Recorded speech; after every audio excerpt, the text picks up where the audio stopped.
Well, organizations would be okay if there weren't any people.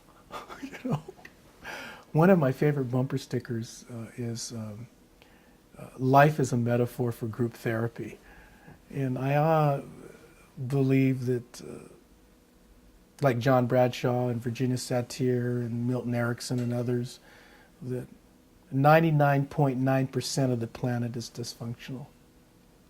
We are. I mean, and why? Because our lives are the midwife for soul. We are here to incarnate a sense of the divine, and what better way to do it than to be dysfunctional?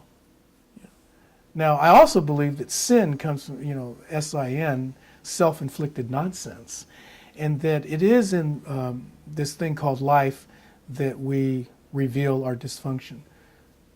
For me, the causes of dysfunction relate, and there's a multitude of reasons for this, given our family experience. The need to be loved and the need to love. I say this and I say this and I say this so many times lately.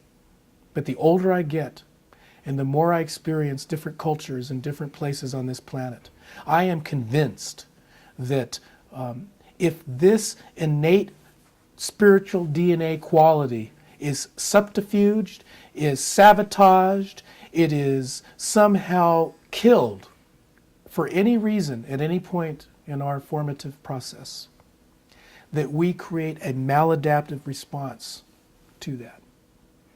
And so, Ann Wilson Schaaf, who wrote Addictive Organizations and When Society Becomes an Addict and other books, talks about the interface between one's family history and what we've experienced in our first 12 years on this planet, and then how we enact those experiences out in the work culture.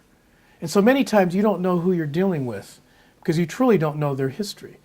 But to me, that is the root of all dysfunction, is this need, this, if in pristine form it is honored, the need to be loved and to love, then you'll find the ability to consciously live and not be playing old tapes and projecting old relationships onto somebody who's standing in front of you in the workplace.